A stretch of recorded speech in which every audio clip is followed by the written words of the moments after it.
Welcome, I'm Dr. Robert. This is The Soul in Motion, a place where creativity, expressive arts, psychology, mythology, and the wisdom traditions meet. So, consider this. There's an old story, an old story. A traveller, weary from years of wandering, arrived at the edge of an ancient forest. The path before him disappeared beneath towering trees whose branches whispered secrets older than memory itself. Beside the path stood an old woman. She asked only one question. Are you looking for answers, or are you ready for a story? The traveller hesitated. He had spent years collecting answers. His shelves were lined with books. Wise people had offered advice. Teachers had shared their knowledge. Yet something within him remained untouched. I think, he finally said, I need the story. The old woman smiled, then enter the forest. Healing often begins in much the same way. An image appears, a dream lingers, a story refuses to leave us. Long before we understand it, something within us has already begun to change. The mythologist Michael Meade reminds us that every enduring myth carries medicine. Stories survive because they continue to flourish in the human spirit and with the human spirit. Each generation hears the same tale, yet discovers a different meaning because the listener has changed. The story remains.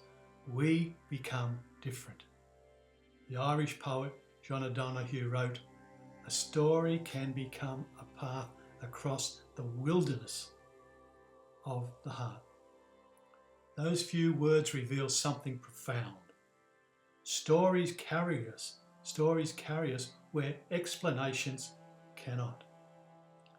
Think of a child listening to the tale of a young hero entering a dark forest. No one interrupts to explain that the forest represents uncertainty, or that the dragon reflects fear, or that the treasure symbolises a hidden gift.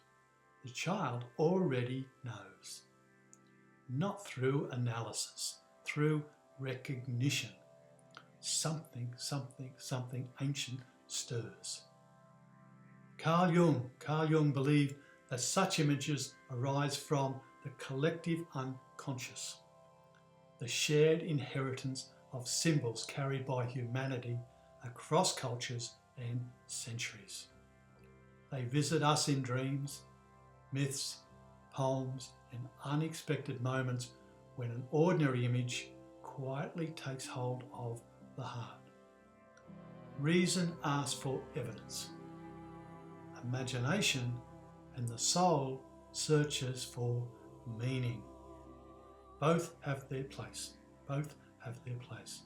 Yet when life presents grief, love, loss, or wonder, it is often the symbolic imagination that knows the next step before the rational mind has found the words. Try describing sorrow with perfect logic.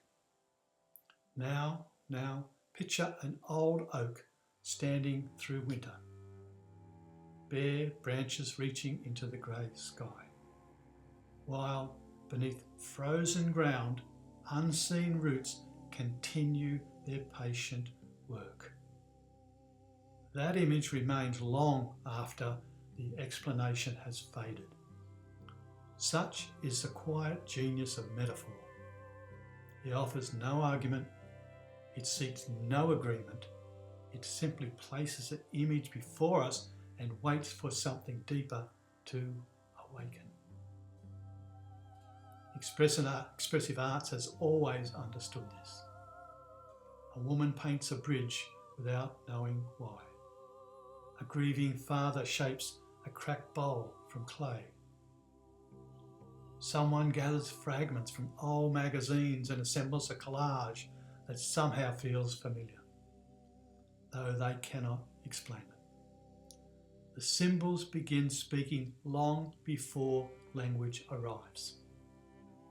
This is why creative expression has always been a companion to healing.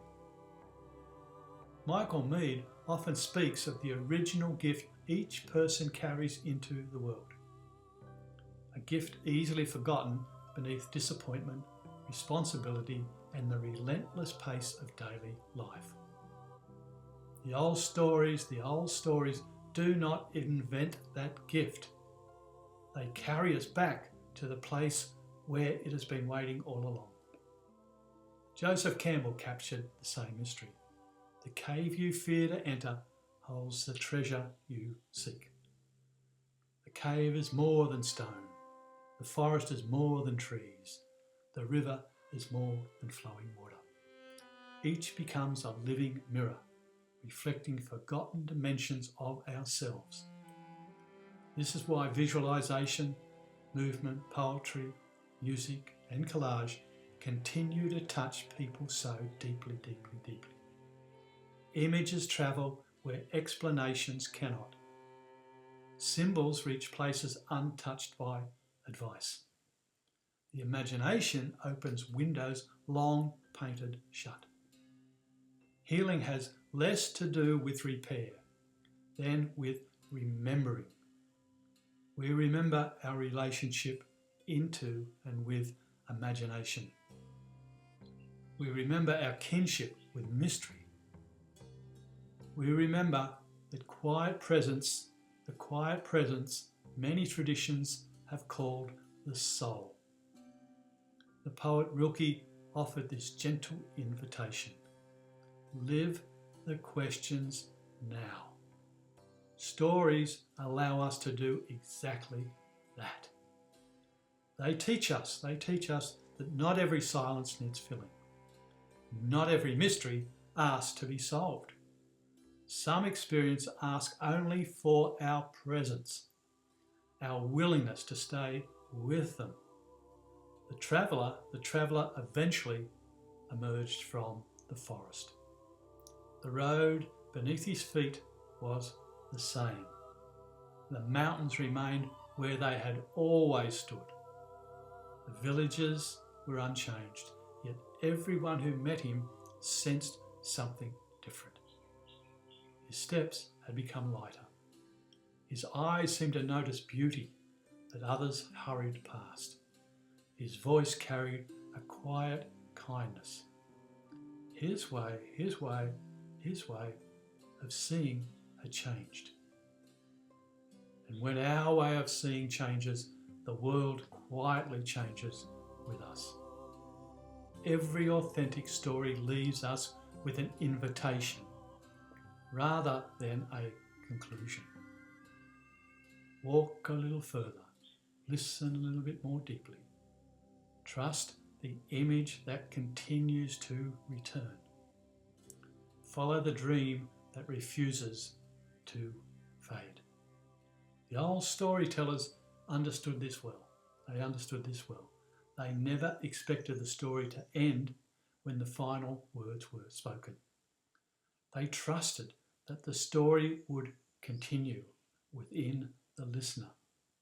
And when that happens, when an image begins to breathe, when an old symbol quietly opens a forgotten door, the soul once again is in motion. The soul once again is in motion.